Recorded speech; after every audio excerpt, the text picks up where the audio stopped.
आई देवता सबे हम व्यास लाल बाबू लहरी तमाम श्रोता समाज के नमस्कार प्रणाम करतनी। आज हमनी के सारा कलाकार तूफान रिकॉर्डिंग स्टूडियो पचरुखी के माध्यम से अरौरा सबके सामने एगो छोटा सा रचना भेज रहा बनी सब। आशा न पूर्ण विश्वास बा कि जगह रौरा सब कलाकार के स्नेह प्रेम दिले और सही स्नेह प्रेम रौरा सब हमनियों के दे।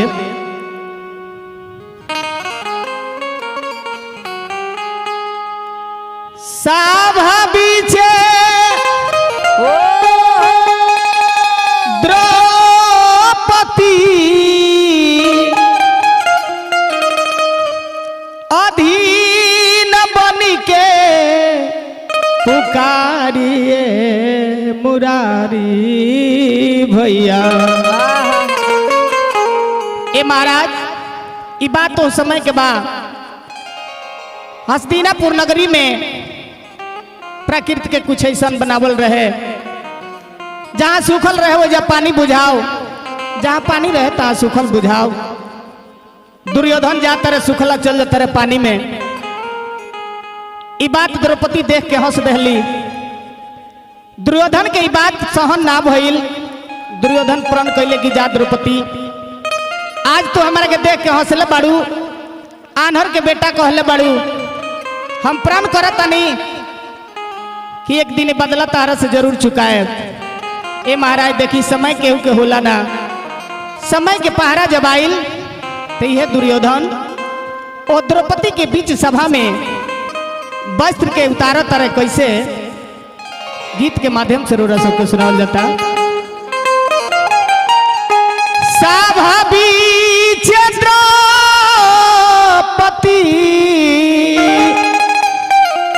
अधीन बनी के पुकारिए मुरारी भैया। राखया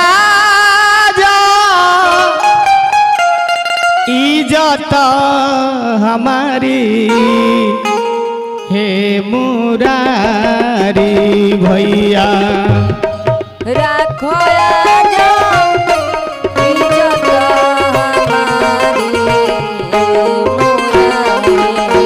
भैया। सभा बीच द्रौपदी तह के पुकारिए मुरारी भैया। इज्जत हमारी ए मुरारी भैया।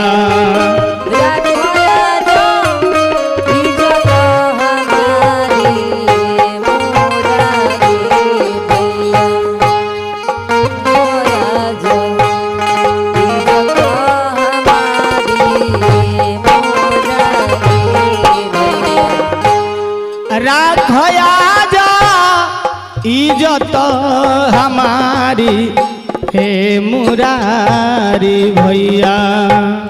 राखो इज्जत हमारी भैया। ए महाराज वो सभा के बीच में द्रौपदी के 5 पति अर्जुन भीम नकुल सहदेव भीष्म पितामह सारा लोग विराजमान बा, लेकिन केहू के बस चलत नहीं खे। द्रौपदी लाचार बाड़ी, आराधना करत रही।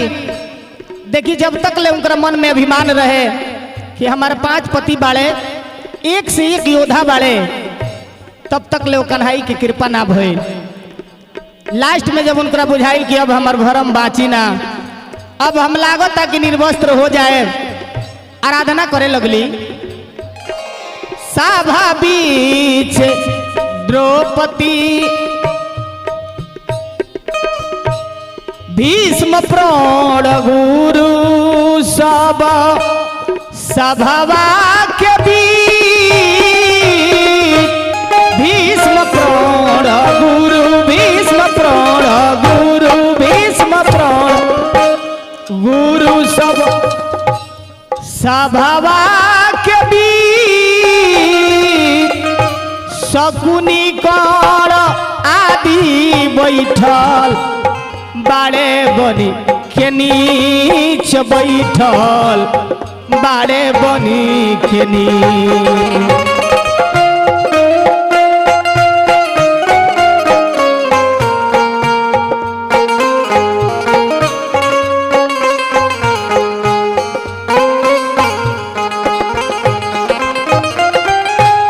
भीष्म प्रण गुरु सब सभवा के शकुनी कण आदि बैठल बाड़े बनी के नीच बैठल बाड़े बनी के नीच।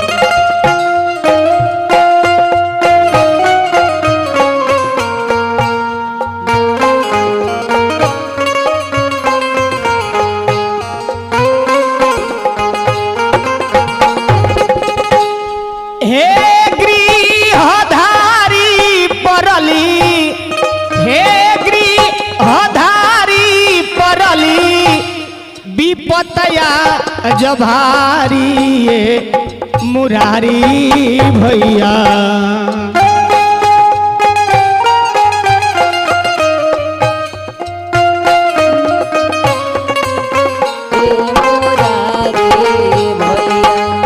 बार बार आराधना करे लगली कहतरी की लागत कि अब हमर प्रतिष्ठा बाची ना। हे गृहधारी लिहला ब्रज उबारी मुरारी भैया। खींचता दुशासन हमर सारी हे मुरारी भैया।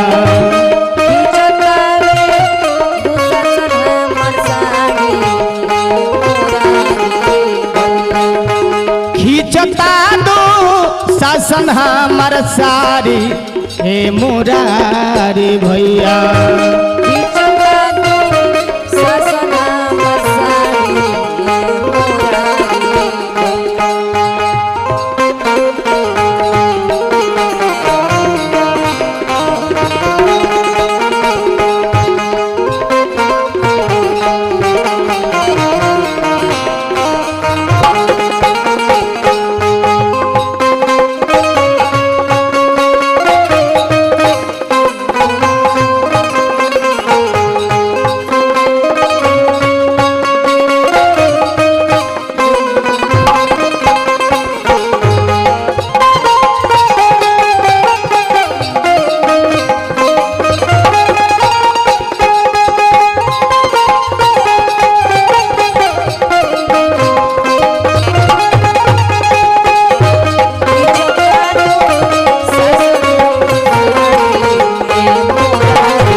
वो दिन के याद करौली कि भैया याद कर तू हमरा से वादा कैले रहल कि जा बहिन आज हम तारा से वादा करतनी जैया हम तारा अंगुरी अपना आचर के कोर से बनले रहनी कहले रहल कि तारा के वस्त्र के कमी ना होके दे। लागत कि आज समय आ गइल बा। ए महाराज देखी भइल का सुनी कर तेरी हरि जी कोई नाही तनिको तेरी।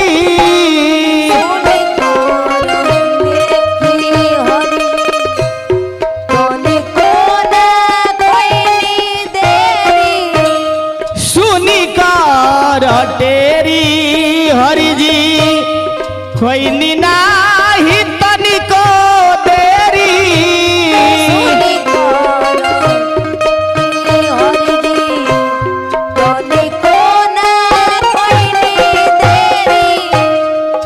भगवान कन्हई द्रौपदी के पुकार सुन के आ गई।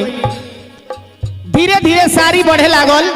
सभा में जितना लोग बैठे रहे सभे चकित हो गई। सचिता निहारी कहे नारी हो कि सारी ये मुरारी भैया।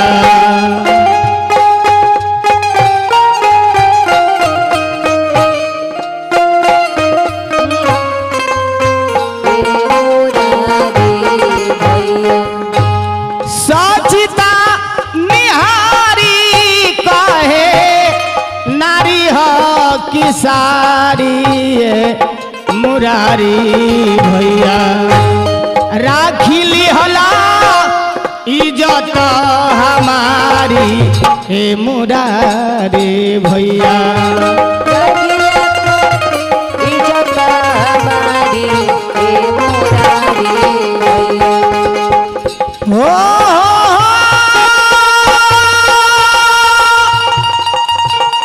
हो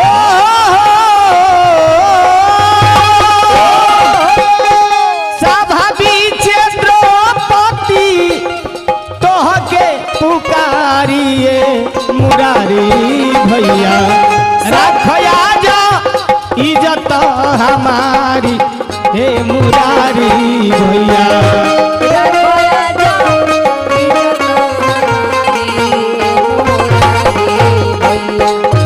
रखया जा इज्जत हमारी हे मुरारी भैया रख